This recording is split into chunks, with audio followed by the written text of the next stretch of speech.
Hello, everyone, and welcome to Tuesday Tips for Parents of Teens here at Raising Remarkable Teenagers.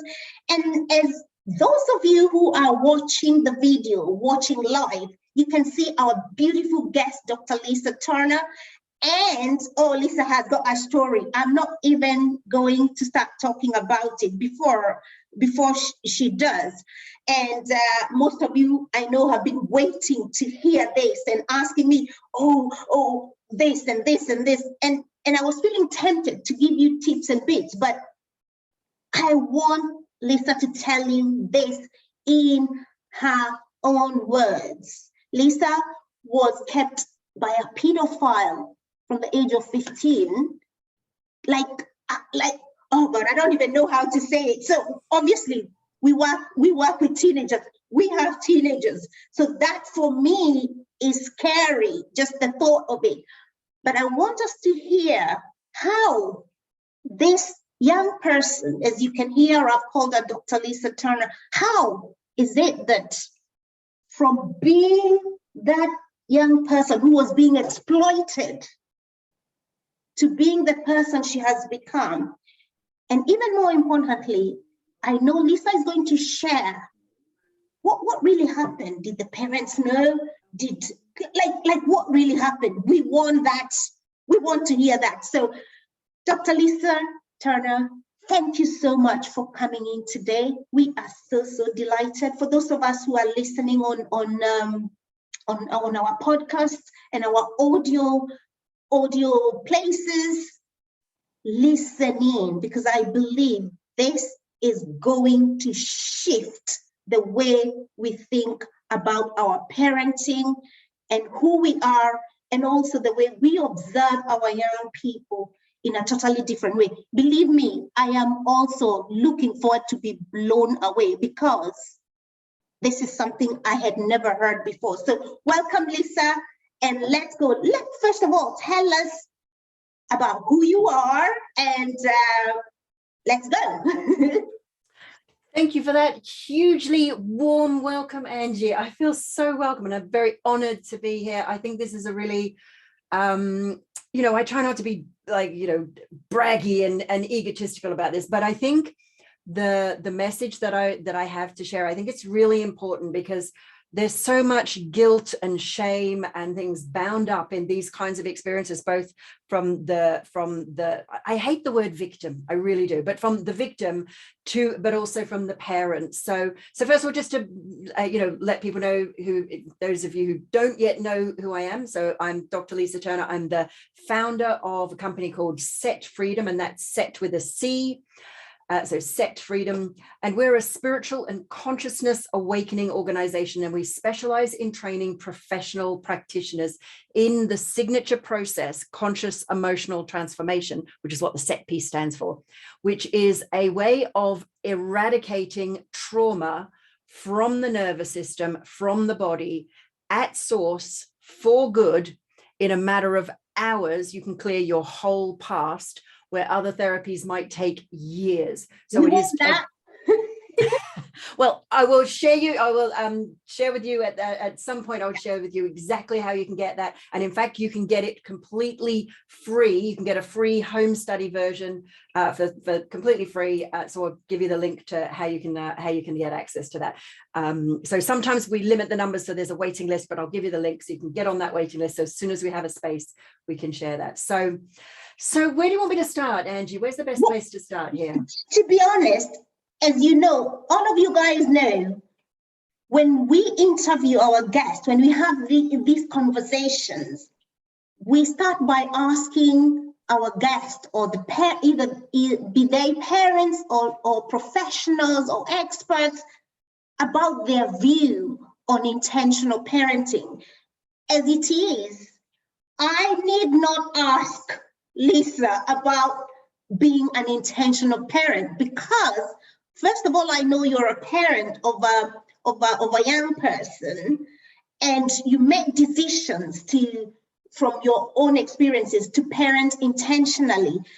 So, but I'm going to ask it because sometimes, for example, for people who have never listened to this podcast, this session before, they just want to know, what is intentional parenting and what is your view on intentional parenting? Because it's something we keep on about, being conscious. And you mentioned that word, being intentional, making up your mind to do something. Tell us your view or intentional parenting, Lisa, please. Sure, I'd be happy to. So if we look at the word conscious, so I'm going to start there, because you talked about, you mentioned that word. So one of the definitions of consciousness is that we are aware, we're self-aware, and that we're aware of our actions. And this is where this, like, we can talk about animals and even some of, all animals having some kind of semblance of emotion and empathy. But where we as a species are unique is our ability to understand time, to understand cause and effect, to understand, to be conscious of, if I take this action, these are the likely outcomes. So for me, being a conscious or intentional parent is, it's really about, what's the intention? So you have some outcome that you desire, and the outcome is, and I think this is really important, that we understand, what is the purpose of childhood? What is the purpose of, of, like, why do we have this as a species, we have this incredibly extended developmental period when we're a tiny infant through to, to young child, adolescent, teenager, and, with that tricky, challenging time.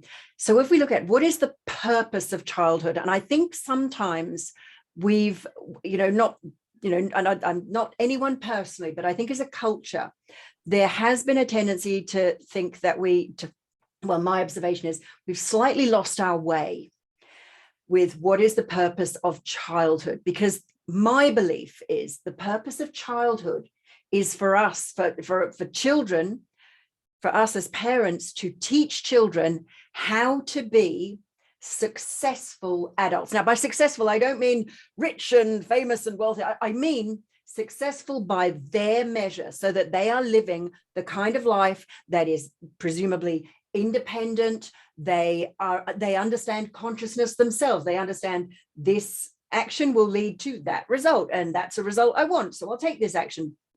That's a result I don't want, so I won't take this action. And it's about that. And here's where I think that there's been a tendency in our culture to slightly lose our way. And it's this. And I heard it when I was at a school bus stop once, and I heard one of the other village mums say, and this is, but the happiness of the child is the most important. It's all about making sure the child is happy. And it's like, and my thought is, well, it's good that the child is happy, and it's definitely important. And we definitely don't want to make children unhappy. But actually, sometimes, this idea that the child has to be happy means we don't teach them cause and effect. We deny them the opportunity to learn that this action is going to lead to this undesirable outcome. And if we protect them from that too much, we actually deny them the ability to grow up into, and so they're forever children. And we see this now, where we have adults 27 years still living with their parents because they still haven't quite mastered. I mean, and yes, you can say the economy and all sorts of situations that make it less easy for kids to leave home, but there's also the kids just haven't grown up, they just haven't matured. So that's my slightly edgy, and I don't mean that in any judgmental, because this is not about individuals, it's actually about our culture. That our culture's been, we've got to make sure the child is happy, which means you see mothers running around looking after, doing everything, cleaning, cooking, and doing their homework for them, and fighting to get them into the right university and whatever, and actually I think sometimes you got to let the child fail so that they learn, oh, when I don't do my homework I fail, oh, when I and these are the consequences. So that's my take on it. Wow, I love the extent to which you have explained intentional. From what I understood and what I heard you say, is allowing the person to grow to be their best version. And that means sometimes they have to, it's just like learning to walk. You can't rescue them from every fall, right? In fact, you want them to fall so that they can strengthen those muscles, so that then tomorrow the muscle has learned something to do it differently, and then it's strong enough to walk. It's being intentional, and it's about, having that, knowing that I am raising an adult. That is what I am doing. I'm raising an adult. So I love your explanation of intentional parenting. What I want us to go straight into your story, because I just want us to hear this, right? I want to. You told us, right? You told us that you were a virtual house prisoner, right? That's what you shared with me, and obviously I was in shock. What I would like to hear is what led to this kind of situation. And as we talk about this, you guys, I know you're probably starting to think, when are we going to talk about beliefs and how we can burst those beliefs? Whilst I'm talking to Lisa about this becoming a virtual house prisoner, we're going to be tackling some of the beliefs that we have that can lead to some of those eventualities. So tell us, how did that come about at such a young age, Yeah. So one of the, I actually found out only 2 years ago that my experience was not a single isolated incident, that I was actually part of a much bigger pedophile ring, and I was one of a number of kids who were effectively trafficked. So we can go into all the definition of that, but I don't think that's that important. And I think so I want to start by sharing, before I share exactly what happened to me and the stages of grooming that I was taken through, I want to just bust one of the myths. That's There's right. this massive myth that pedophiles are kind of, driving around with a white van and they're going to grab your kid off the street and throw them into the van. That whole stranger danger thing. It's like, that is rubbish. It's absolute. It does not happen like that. Almost all, and I think it's in the 90%, if not more. And I should have got the statistic. I apologize. I like to do numbers. I like to have numbers. But over 90% of all incidents of child abuse, child sexual abuse, of trafficking are actually by somebody that the child knows. Oh, say that again, Lisa. Say that again, because so almost all my pedophilia, trafficking is perpetrated by someone the child and the parent knows. Oh my goodness, guys, let's pause right there, because this is a message I want all and everyone of us to hear, because when I have presented the statistics, and in fact, I have a manuscript that I presented for a smuggled child or a trafficked kid, and everyone involved, she knew it was safe until she knew it wasn't safe. So guys, yes, let's listen to this. Wow. So I first met my and I never know what word to use, but I'll just call him I could use the pedophile, I could use my abuser, but anyway, so my handler was not the right word. Anyway, I first met him when I was 12. He was my school teacher, and the ring that it turned out that I was part of was actually the head of the ring was also the head of the school.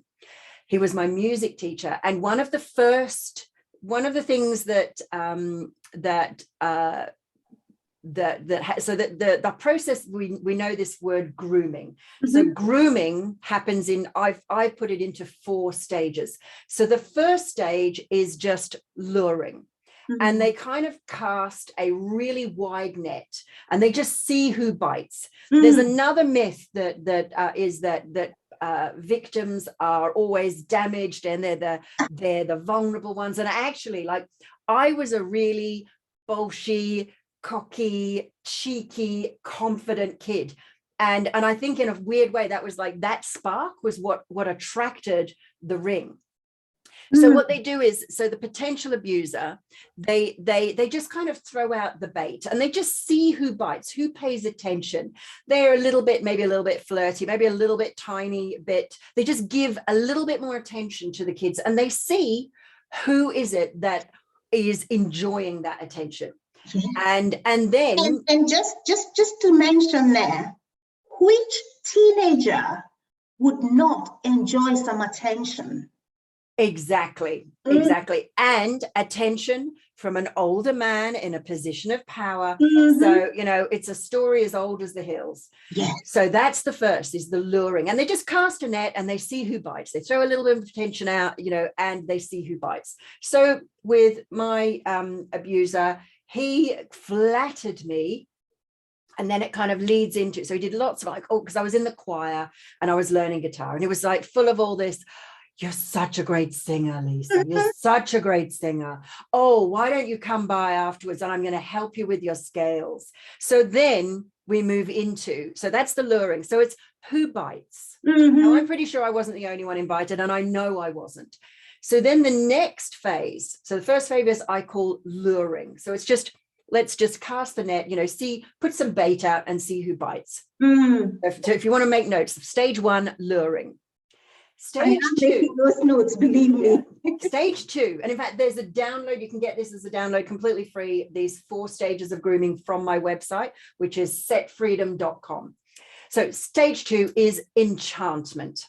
Now, so once some children, and it's not normally one, but once the child has bitten, then it's like Father Christmas, the Easter Bunny, Prince Charming, all wrapped up in once, and they shower the child with presents and with gifts and with time and attention and praise and praise and praise. And again, this isn't, you don't have to be a dysfunctional, unhappy child with, hideous parents. My parents were amazing, by the way. In order, to not, who doesn't want that? Absolutely. And in fact, let me just mention while you're at that, Lisa, what we know, and you probably know this in your field of work, is that in teenage years, they have the striatum part of their brain is heightened, and that's the reward center. And what the reward center, and the reason they are so attracted to people that praise them, people that give them gifts, it's because their reward center is heightened, and any shiny something towards them is attracted to them. So guys, this is not about being a bad parent. It's about understanding our teenagers' brain and the processes that are happening in their teenage years. And what's happening to your child is happening to my child too. You guys know I have a teenager, and that's why I never think I'm invincible. I have thought I was invincible at one point, and I paid for it dearly, right? And that's why I say, guys, let's listen in and grasp this information. And it's not to frighten you, it's not to frighten us, but for us to learn, to lean in and listen and be in with what's happening with our teenagers' brain and body as they change, that we are there to know what's happening so that we hopefully can support them. Lisa, carry on. Okay, yeah, and thank you for sharing that, because that is absolutely true. So, so the next phase, so step 3, this is where I call this the manipulation and coercion, but it's like a testing. Now they're really testing you. So once they're enchanted, the teenager is absolutely enchanted, and they'll do anything for this adult, because obviously they want more of this praise and reward. And that's absolutely what he did with me. So now you're into this testing. So now what they do is they say, they do several things. So they'll make the teenager responsible for his feelings. Now, mine did this with me he kept saying that unless I did what he wanted, he was going to kill himself. That's a heavy burden at this stage. I was 14. That's a heavy burden for a 14-year-old, to have somebody's life in your hand. And also, Lisa, as you say that, let's remember that the kid has been receiving, and it's the nature of human beings to reciprocate. So your kid is just, they're likely to give back because a lot has been given to them. So again, let's not think this cannot happen. Please continue explaining to us that manipulation. Because so the other thing that happens in this that is beyond, like, so what they will do is they will tap into that natural desire for the child to reciprocate, but there's this real manipulation that goes on. So they'll do things like, well, if you really loved me, you'd do this. So then it starts to be, then you would have sex with me, or you would take these drugs, or whatever it is. So now I was really lucky. I didn't get addicted to drugs, but that's a really common thing. And then once the child is like, so the abuser will manipulate them into taking some drugs that get them addicted, or in my case, he just manipulated me into, if you really loved me, you would do this for me. So I was, and I hope this is okay to share. So this is edgy and maybe uncomfortable for some people, but go for it, Lisa. Go for it. We need to hear the tough stuff. So I was hearing the tough stuff, right? So I was 13 when he first attempted penetrative sex. I was 14 when he succeeded, and by the time I was 15, that's when he moved me in with him as his, pretty much as his, kind of looked superficially like I might have been his partner, but there was nothing in any way that was equal and partnering about it. So in the manipulation stage, what they're doing is now the teenager at this point, the teenager is destabilized. They are vulnerable. Because what's happened is the abuser will then withhold love and attention and all the things that they've showered with you just 2 weeks before, 3 weeks before, now it's like, well, unless you do this, or they'll just withhold it for no apparent reason, which means then the child becomes very just destabilized, unsettled, and vulnerable. So now, once we've gone out of the enchantment into the manipulation and coercion, the abuser keeps testing and testing and testing, and to see how far they can go. And things can get really very dark.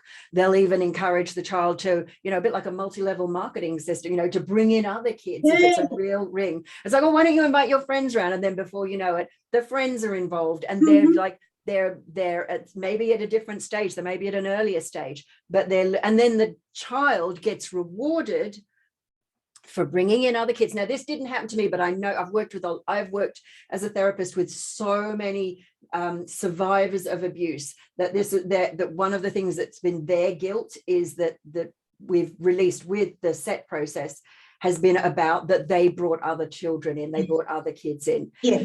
So they start to crave the acts. The child actually becomes, so, you talked about those reward centers. The child actually craves almost being abused, whether it's raped or just,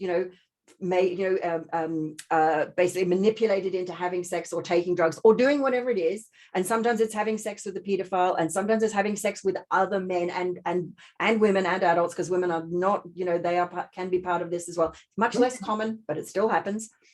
And this phase, it can take years until you get to the full exploitation.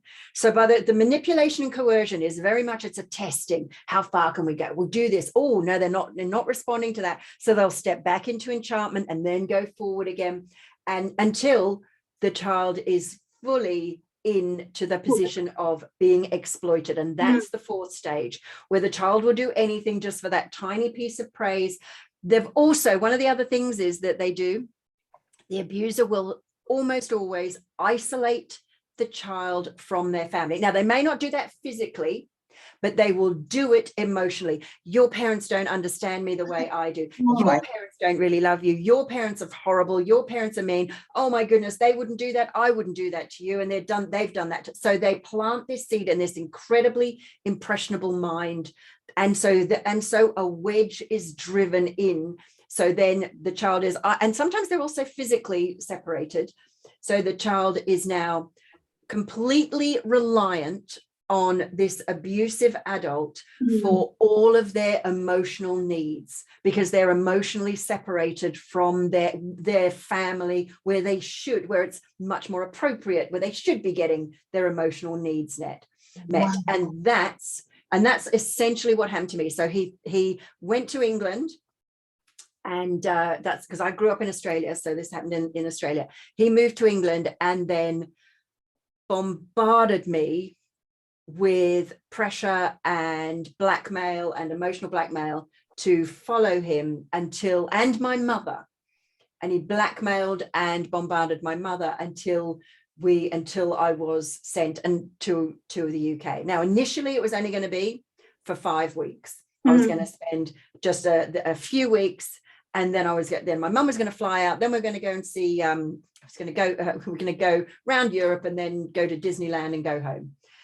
And obviously, once he'd managed to physically separate me, then you're into this stage where, so a lot of people say, you know, like, one of the things people can't understand. And I was actually interviewed by a highly respected interviewer on the BBC once, and he said, well, you weren't locked in. Why didn't you just leave? And it's like, oh, you've misunderstood everything I said. And the reason a victim doesn't leave, and this is true of whether they're in just an abusive relationship, is because there are a number of ways that they abuse before they physically beat them. And this is social abuse, so they isolate you socially from your social group. Economic abuse, so they just control the money, typically keep you poor, but mostly it's about control. Then there's emotional abuse. So you're stupid, you're fat, you're ugly, you're no good, no one else would have you, you're lucky to have me. And so by the time, and then also sexual abuse, which doesn't just mean rape, it actually means complete control over the sexual relationship. So sometimes it's actually coupled with psychological abuse, where the abuser will refuse to have sex on the grounds that person is so disgusting. And so by the time they have no friends and family, no support network, no money, no self-respect, no self-confidence, nothing, if they're still got any shred of spark or fight in them, that's when they hit them. Most abusive relationships with those first 4, and those 4 happen in the manipulation and coercion and the full exploitation. That's when those 4 of social, psychological, sexual and economic abuse happen. So they rarely need to physically restrain the child, and they rarely need to hit them. I mean, and that does happen. Physical abuse does happen, but by the time they've done all the other 4, they don't really need to. Absolutely. And also, what I know, some of the parents, when I've presented something similar to what you're saying, they say, oh, but my kid doesn't go anywhere. But then I say, the internet, those things are happening in your kid's bedroom. They can be imprisoned there. And you know where the imprisonment starts? From the mind. Who are they hearing? Who do they believe? Where are their belief system coming from? The person may never physically touch them, but some of the things we know that kids have been made to do in their bedrooms is probably even worse than the physical rape. Because, I mean, rape is when a person sort of penetrates your inner place, whether it's physically or not. Because when your kid sends those pictures and they are manipulated, and then the person sends back the picture with them inside your kid, because technology can do that, right? It's so please, let's not sit here thinking, oh, that would not happen to me, I've got this handled. Let's not think about it. Let's not do that. Let's learn. And so I just want to ask you, Lisa, my God, I am feeling hot. like my face is hot, right? In a cold room, right? I want to ask you, when all this was happening, I know you have suggested and you have said your parents were what we would consider good parents, but we know good parents does not cut anymore. We've got to be more than good parents. So what were they thinking? What was happening when all this was happening? Even to a point where you're following your abuser, your pedophilia abuser, to a different country. How is that happening? Sorry, guys, I'm so hot. So it's a really common question. People often understand it. When I wrote my first book, so my book, it's available on Amazon. It's called I Loved a Pedophile, because that's how it happens, you know. So one of the things that was part of the situation is my mum knew that I was being manipulated. And she, at that point, she knew she had a decision. Now she knew, and I think she was right. Now we'll never know. But what she did was, and this is one of the things that I think is really hard. I think she applied what we would call the wisdom of Solomon, which is she let me go on the condition that I stayed in contact with her, because she thought, and I think she was right, that if she didn't, I would go anyway. Oh, wow. And then Lisa, hold that thought. Hold that thought. Because you've said something so profound. Sometimes I hear parents blaming others. So why did you let them do that? Why did you let... Here's the thing. We are dealing with teenagers, right? And sometimes you'd rather support them in their dark journey than them escape and run that journey without your knowledge. Because once a kid has determined they will go, they will do it anyway. So why not be part of that journey, regardless of how dark it is? And I think when you said your mom applied that wisdom of Solomon, I totally agree. Carry on. Gosh, I am feeling hot. Yeah, and you know, my mum passed just a couple of years ago, and she had terminal cancer, and we had long conversations, like literally 4 hours on the phone conversations, where we discussed what had happened. And I know that she still felt a lot of guilt about the situation. And I always said, and I still say, and it wasn't just lip service. I actually have, and this is the thing that often shocks people, I have no regrets. I have no regrets because, and this is where I apply my spiritual beliefs. Now, I have no idea if they're right, but they give me incredible and powerful comfort. And it's this: I know that I'm a good person now. And I know the work I do I have worked with thousands of people who have been abused in all kinds of ways and enabled them to heal as a result of creating the set process. Now, if I hadn't have had my experience, I wouldn't have gone on my journey to recover, and I wouldn't have developed set. And I absolutely believe that the process that I've created, because it enables people to completely release trauma. It enables them to release the guilt, the shame, the anger, the hurt, the sadness, the loss, all of the limiting beliefs that get installed in a way that's incredibly profound. And, you know, there's a lot of kind of not lip service, but there's a lot of people to talk about. We talk about healing, and there are several, again, more myths about how we heal. And I've researched this for over 20 years, and I've studied everything from psychotherapy right through, and psychology right through to the really woo-woo esoteric Eastern mystery, Western mystery, even tantric principles of healing. I mean, from a tantric perspective, you'd say that I was initiated into sex too early. And if you just take it from that perspective, it's just like, well, you were probably just initiated before you were quite ready. And that's okay, because we can just get you ready now. So one of the some of the myths around healing are that if you just talk about it, then you'll feel better.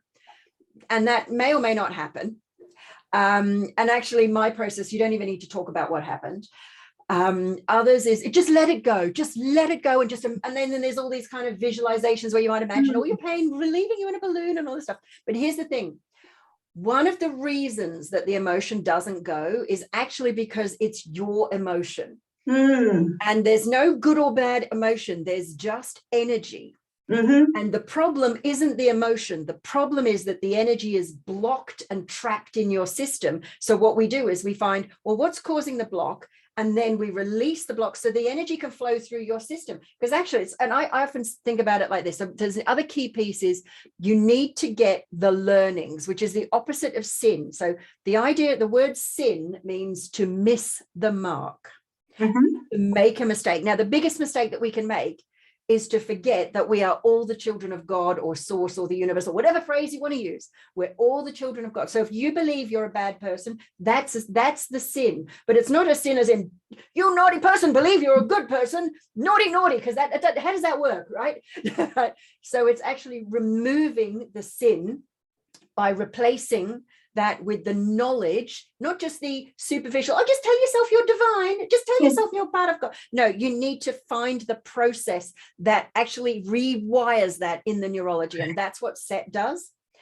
And then, because the reason you can't let the emotion go, for number one, it's your energy. And you don't, like, who wants to lose energy, right?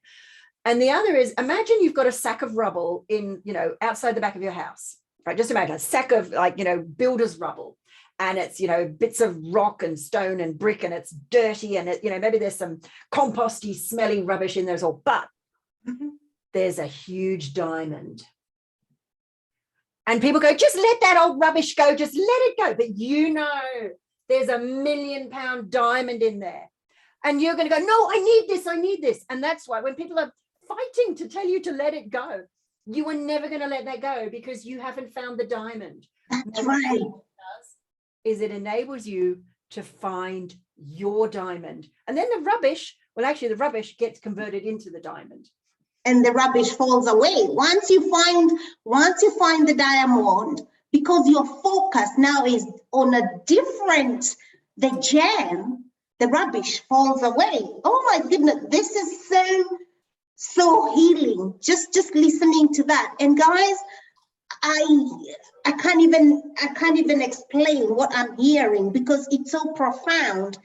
I know I want to ask you about the healing because I know it's very, very important, but I also want to quickly, because I know parents will be asking me, in fact, some of them are asking, how do you spot how do you spot the potential behavior? How do you spot the signs that something is happening to your kid? And I know you mentioned about all that was happening, but you guys know, and I have talked about this several times, that in research, teenagers tell us, like 40% of teenagers tell us they are lonely, right? And that means between me and Lisa, one of our teenagers is lonely. 40% is nearly, or between me and Jew who's listening, one of our teenagers is lonely. And what do lonely teenagers do, right? They become very vulnerable. And they are lonely, not because, and we're not talking about kids who are orphans, we're talking about kids, because again, that's why understanding the functions of what's happening in your teenager's brain and body is very important. They are lonely and grieving. Why?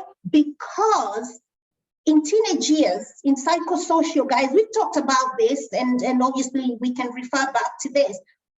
There is that what we call identity crisis, right? And when people don't know themselves, sometimes they can feel very lonely, and obviously, and that doesn't mean that they are not happy or they're happy. It just means that's what's happening within them.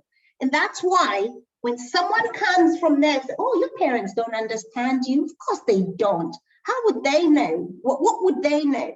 Right? And they start like that. And those are the processes. And that's how the luring, the enchantment. But tell us, how can parents spot this atypical behavior, you would say? It's that in itself is a huge question, and it depends very much on each individual situation and each child. So one of the things, and again, so I'm going to say something and then I'm going to counter it. So you look for sudden changes or even slow, gradual changes in their behavior, but children are growing up, so their behavior is going to change anyway. So I think some of the things you might want to look at are Does the child start to talk about in glowing terms any particular adult or any particular person? Does the child start to not want to spend time with their friends of their own age, of their peer group, in preference to spending time with adults, with a particular specific adult or group of adults? And then all the other obvious things. But again, this is, some of it's very natural teenage behavior. Do they want to spend less time with you? Well, yes. And then probably all teenagers do. And I think rather than looking for, is there a problem? Is there a problem? Where's the problem? I think actually a better thing to do, I think a better way to approach this is to start looking at giving the child that. So if we think about, well, a pedophile can tap into unmet needs. Now, what they do is they actually create it as an unmet need and then fulfill it. So they cause the child to have a need by undermining their own self-confidence. So they'll have the child make the child think that their parents don't understand them, that they're not as great as they'll be, not as wonderful as the child might like to be, or make them that you've got great potential, but you're not fulfilling it. And actually so there's this kind of seed of doubt planted in the child about who they are and about their own confidence, their own self. And I think some of the things that we can do as adults are, first of all, get every child access to SET, because kids are highly emotional and they need to know from as soon as possible how to release their painful emotions, find their own inner diamond, find their own inner piece, the gold that's within them. There's a sort of metaphor I like to use, which is this idea that we all have gold, but it's very heavy. And so gold is a heavy metal. We have this inner gold, which is our talent and our gifts and our beauty and what we're here to bring to the world. But until we're strong enough to embody that, it's actually heavy to hold. And I think one of the things this is what we need is, rather than looking for where it's happening, is actually to start creating environments, families, cultures, groups, schools, where the gold is held for the child so that they are able to get their strength, so that they can hold their own gold, to say, this is how amazing you are, and I'm going to help you grow into this. Wow. And you wouldn't use those words, but that's essentially what you're doing. And one of the ways we do this is ourselves hold our own gold. Because one of the things I see is there's so many parents, with all, parents are bombarded all the time by advertising, by social media, by the media, to be told, you're not quite doing enough. You're not buying them enough stuff. You're not spending enough time with them. You're not working hard enough in your job. You're not good enough. You're not good enough. You're not good enough. So the parent walks around feeling they're not good enough as a parent. And the child actually unconsciously picks up on that. Wow.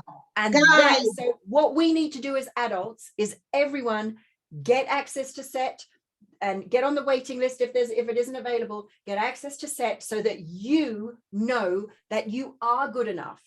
And absolutely. I'm hearing you, Lisa, say we need to first be. Yes. Did you hear that? We need to first be. Be that worthy person. Be that valuable person. Be that God person. Be that good person. And in being that, then we are able to imbue and influence our young people by the quality of our own examples. I mean, most of us are wounded. In fact, today, I mean, I don't want to say much, but today I was asked by a very influential newspaper to comment on the lovely Will Smith's, should I call it adventure or misadventure at the Oscars? His experience. Experience. Let's call it a happening, something that happened. And one of the things I said, there's so many of us as parents walking wounded. And we wear this And by the way, I'm not talking specifically about him, but a lot of us, we wear these masks, we look good, but at the heat of the moment, this mask melts and the wounds are exposed. And that wound bleeds onto the people around us. That's Guys, so beautifully put. we need to heal. And just today, I want to ask you, if you can, get access to that set freedom. And I think it's cetfreedom.co.uk. No, .com. Sorry, .com, right? So it's cetfreedom.com. Grab whatever that is. We need to heal, because if we don't, we're going to bleed onto those that we love, and even those that we probably don't even love.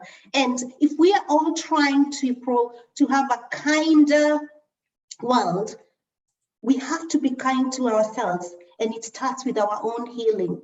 So I can see Lisa has put the has put the link there, and I'm gonna place it here on the podcast everywhere. I'm gonna place it everywhere, because you guys know, if we can heal, what a lovely generation we are raising. Because I kid you not, it's not about us telling them or yelling at them. It's about us providing ourselves the essence of who we are, the healed person. And by the way, I'm in no way suggesting I'm there yet, but every day I am asking myself, am I being that essence, that kind essence, that true essence, that God essence, that good essence, so that when I vibrate around people, they are receiving life and not death or whatever else that, it's so, guys, I want you to, if you can, even stop now for a moment, go to setfreedom.com and grab whatever Lisa is presenting. I've suggested so many other programs, and also I talked about, you guys, when I did my research, my postgrad research, one of the research, my outcomes was, it was something to do with releasing those emotions. Actually, that's why I'm very passionate, because I know it worked, and I know I did it for exam anxiety, for young people, for adolescents in England. And I know without a shadow of doubt, it works.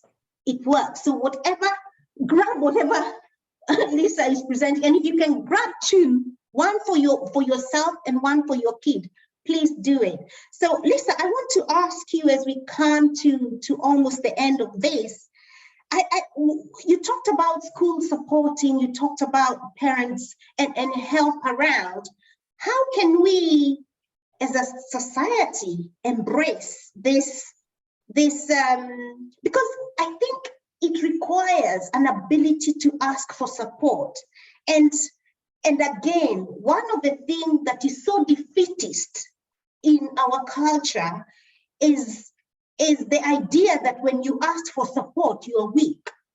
And this is a myth. I like to say to parents, please, when we don't suffer in silence. In fact, don't wait to suffer.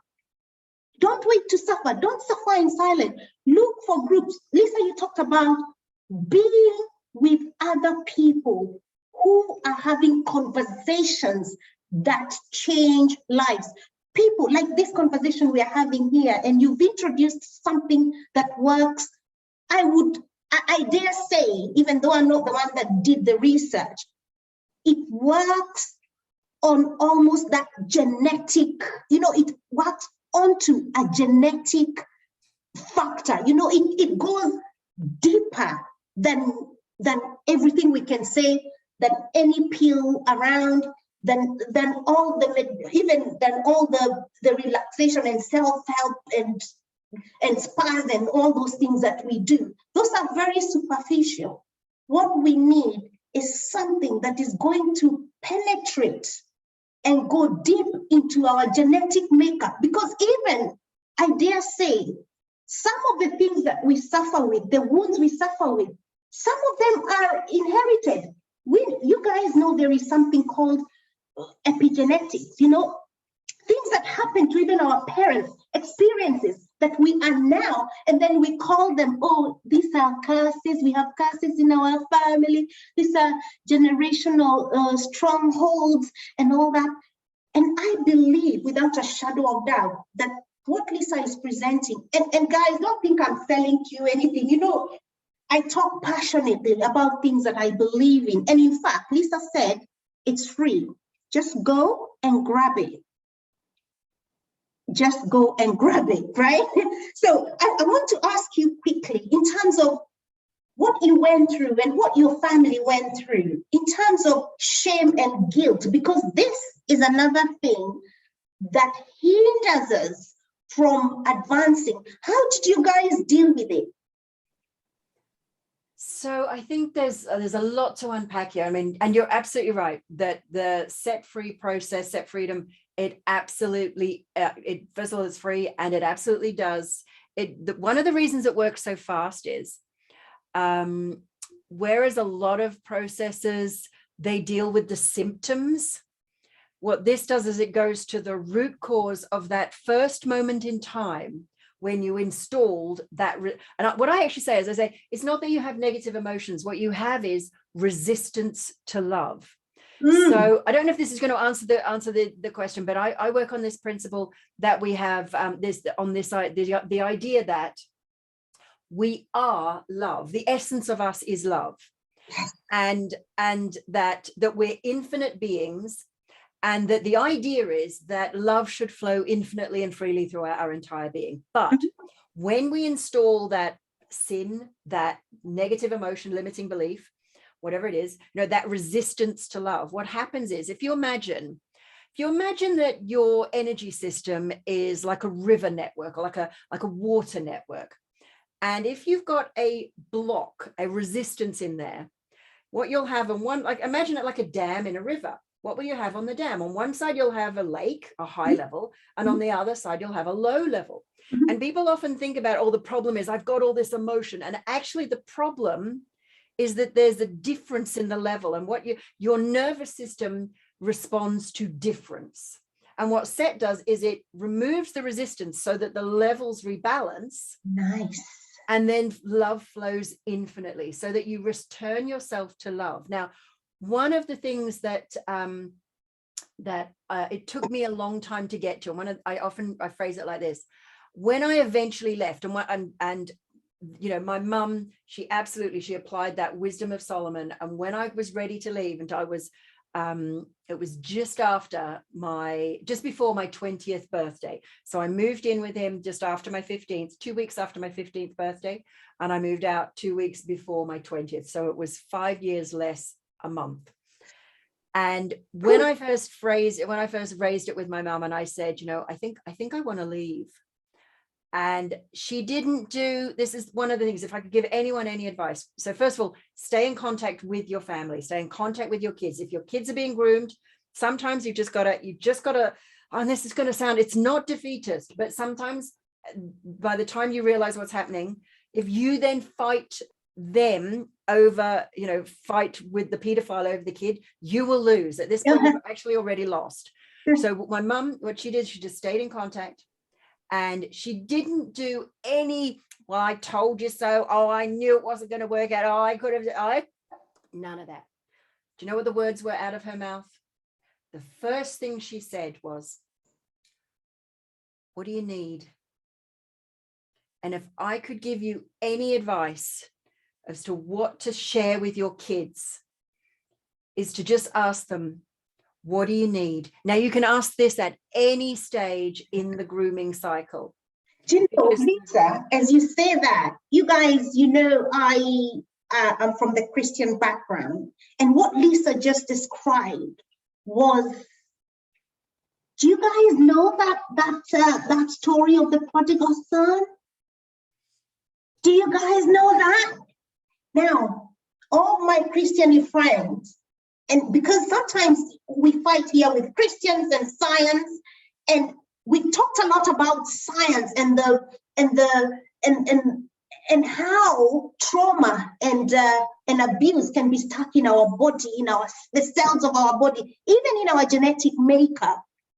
But hear this about when the son said, "Give me my stuff, I'm off." Nowhere do you see the dad saying, "Oh, you're not having anything, it's not time," and all. The dad let the kid go. But every day, if you guys remember the story, every day, and this is what I call connection. And I feel like crying, and I say that because I personally have had that kind of an experience. And the dad stood at the hill watching for the kid to come back. And for me, that is what I call prayer, right? Constant good thoughts about your kid, knowing that they will come back. We don't know when. And this is why I know that was true of that story. Because when the boy came back, there was no "I told you so, look at how you've wasted my money, look how," there was none of that. The Bible, the good book, says that the biggest calf, I can't remember whether it was a calf or a sheep or whatever it was slaughtered, and he threw a party.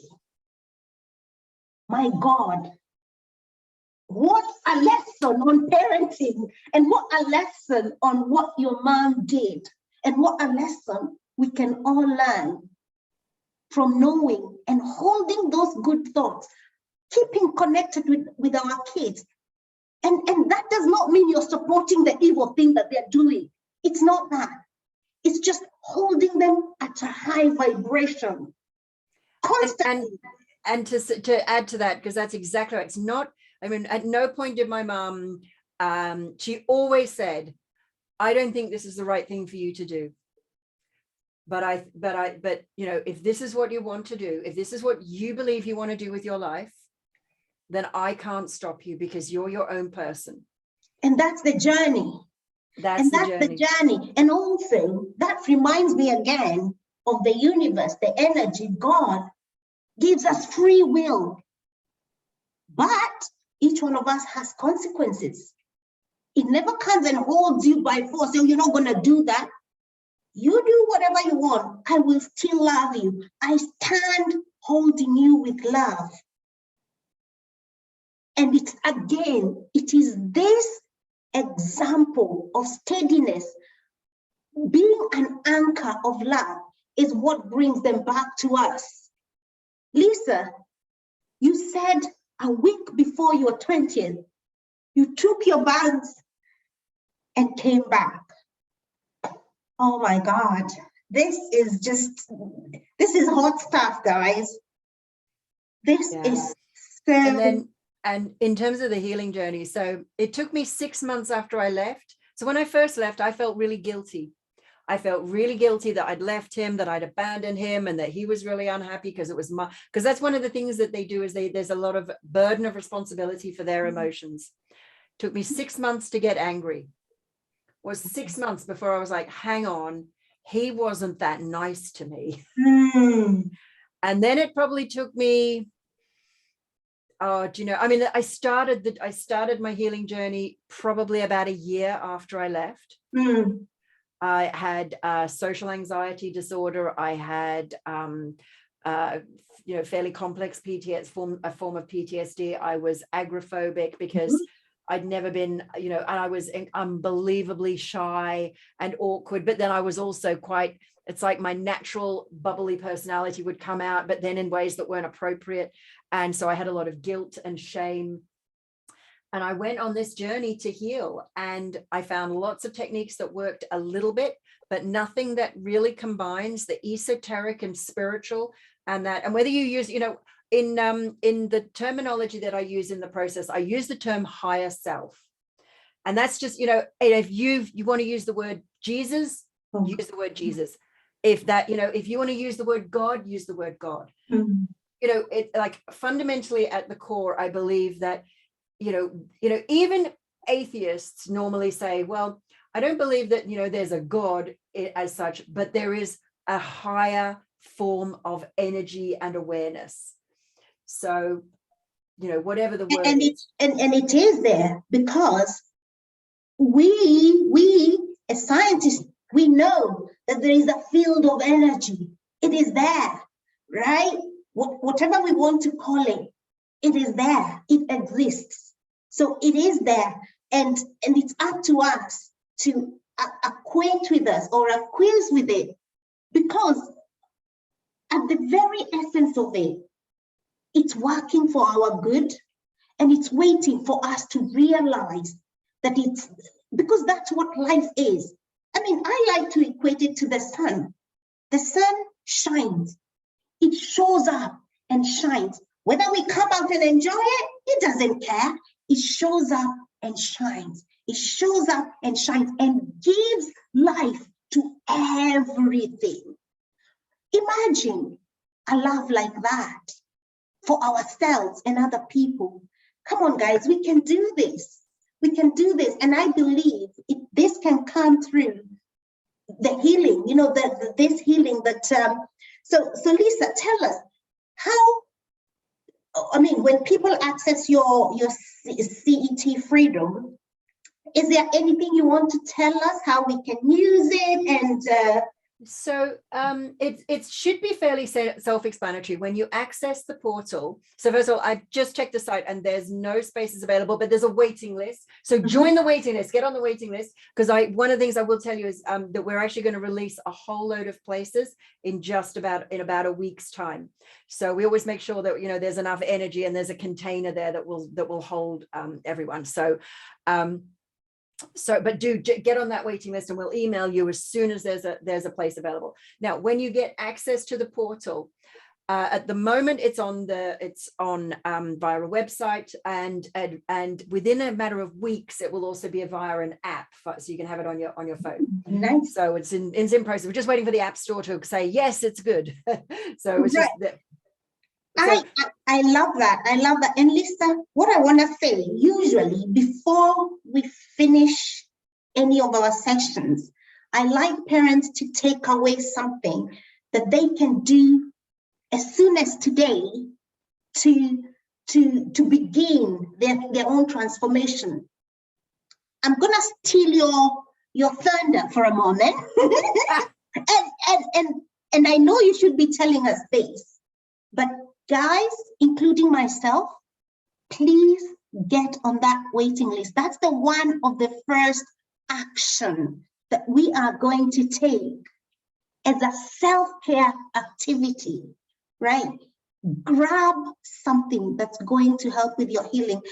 And then, Lisa, can I ask you, what other self-care activities can we as parents, like 2 more, can we as parents begin to practice beginning today, so we can start our journey to transformation? Obviously, before we receive that because you told us there's a waiting list, right? So before we receive that one that we are going to act on, because I always say to parents and myself, I have to remind myself this, that information requires action so that we can get the transformation. So let's not just be hearers.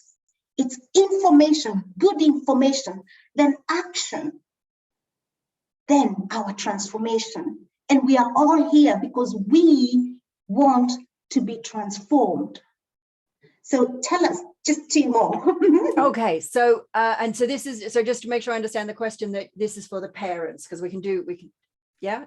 Yeah, this is for the parents, because the people listening here, I know some parents listen with their teenagers, and it's interesting because we've had some of them listen, they're like, that Angela knows what she's talking about. She obviously understands what's going on in my head. And I'm like, yes, I do. And that is what I want every parent to know, so that I don't have to come and speak to your kid, because I can't speak to all the kids in the whole world. But if we speak to parents, then each one of us in our individual home, we can change the game, honestly. So I think one of so as well as, you know, getting yourself access to set, and we'll make, what I'm going to do is I'm going to have a word with my team and open the doors to that, so we can get that access to you within a matter of days. It might be tomorrow, it might be the next day, but we're going to open the doors. I've just made that decision right now. So get yourself on the waiting list for that. But while you're waiting for that, which might take a day, might take 2 days, what we'll do is I'm going to give you a couple of suggestions. So so there's so many that are coming through. Let's just try and so one of the things we talked about, intentional parenting. So, and I think a thing that can be really powerful is to decide for yourself, who is it that you want to stand for? So one of the things you can do is you can list the things that are important to you, your values, write down your values, and then live according to them. And share them with your kids. Like, these are the things that are important to you, to me, and get your kids to do the same. Like, what are your values? Yeah. Another thing is to ask empowered and intentional questions. Oh, I love you. So every question you ask, the nature of asking the question sets up a whole train of thought in whoever, you know, in the listener's mind. So if you ask what's wrong, the brain looks for all the things that are wrong. So if you just ask, and maybe this is a fun thing you could do, and you could make a game of it. If you share a meal together, if you do anything, you know, at night, or, you know, at the end of the day, it works best at the end of the day, but you can do it both ways at the beginning as well. So you can say, what's something that went really well for you today? And you can ask your kids, and you can do this for yourself. So journal, what am I proud of? And then you're going to ask your kids, what are you proud of? And then you can ask your kids, tomorrow, what is something you're going to say to me when I ask you this question tomorrow? What are you going to tell me that you're proud of? So that's how you can get your kids being intentional. So tomorrow I'm going to be proud that I remembered my PE kit. I'm going to be proud that I did my homework. I'm going to be proud that I was kind to somebody else. I'm proud that whatever it is, I'm proud that I phoned my relative and told them, you know, something nice, or I was, you know, showed kindness to someone. So what are you proud of? And this is always linked to your values, because the values are what's important to you. And when you live by your values, you feel pride, like good, healthy, like confidence, you know, self-worth, pride. So what, you know, so just, those are just a few things to just ask questions in a way that set up, what's the response? How do you want somebody to feel, rather than asking what's wrong, or are you okay, or, you know, whatever, you know, what's your problem? Yeah. Or what's wrong with you, you know? Yeah. Just say, what's right with you? Absolutely. And Lisa, I love those tips that you've given. Obviously, everyone, we're gonna grab that CET freedom. That's the first thing. And then Lisa talked about values, knowing our values. Then this means we need to really look down. What is it that I stand for? And in this community, values is one of, when we talk about the 5 habits of highly effective teenagers, values is on our robust. It's that thing that drives you, that thing that when everyone else in a group is behaving in ways that don't resonate with your values, you're able to stand up and say, this does not represent me. This is not me. Therefore, I'm not doing it. Those are values, right? And then you talked about asking empowered questions. That's another thing we bang on about here. And I like how you explained it, because you said, when you ask your kid, and that's this again, guys, is about understanding the working of the brain and the body of a teenager. When you ask, what's wrong with you? The brain quickly looks for, oh, everything wrong, and it's so fast, right? But what if you rephrased the language? In fact, one of the things we talk about here a lot is mind your language, right? What if you rephrased, and like Lisa said, ask them, what worked well for you? Now they begin to scour the mind. what worked for me. It might take a long time because maybe they're not used to being asked that. The whole world is asking and telling us everything that's wrong with us. But we, again, can change the game. We are told to constantly renew our mind and to think of things that whatever is good, whatever is of value, whatever is of hope, whatever is of love, whatever is of kindness, let's think of those things. And it starts with us, because how can you give or teach something that you don't know? You can't pour from an empty. I can't give you an orange if I haven't got it, right? So I am so grateful, Lisa, for your wisdom today. It's just, I know every time I talk with guests, I say it's taken me to another level, but I must say again today, you've taken this community to another level of consciousness. And we are so grateful. And whatever we can do to support you, we are here. But more importantly, guys, I want us to benefit from the information that Lisa has shared. Let this day be a day you say, wow, I learned something new and something shifted. Something in my consciousness shifted because I listened to this. And then the next day say, something changed because I took action. And now you begin to become a true master of your own life. I am so thankful to all of you guys listening. And again, once again, Lisa, I am so grateful for all the wisdom that you have unselfishly shared today. Like totally, you poured your heart out. And I don't even know how to thank you. You made my emotions go all over the place. Sometimes I was about to cry and I had to bring myself back. Sometimes I was feeling shock. Sometimes I was feeling, whoa, that's a new thing. I've never heard of it like that, you know? And also thank you so much for being so vulnerable, because when you speak of your experiences, guys, when someone speaks of their experiences, it opens us and gives us an opportunity to see, actually, here is Lisa. All this happened to her. She's still alive and kicking and doing so well. That can be for me. There is no shame in your experiences. This is a no shame, no blame community. We just have learning experiences. And I'm so thankful. Lisa, have you got any sort of last minute closing? After you say it, I'm not going to say anything else because I just want it to sink in every one of us. So let's just do a micro process to access our own divinity. Mm-hmm. So what I want you to do is, and the way we do this is we go in through our wound. So wherever it is that you're not feeling totally loved, whatever it is, wherever you're feeling any kind of discomfort or pain or sadness or hurt or grief or loss or guilt or shame.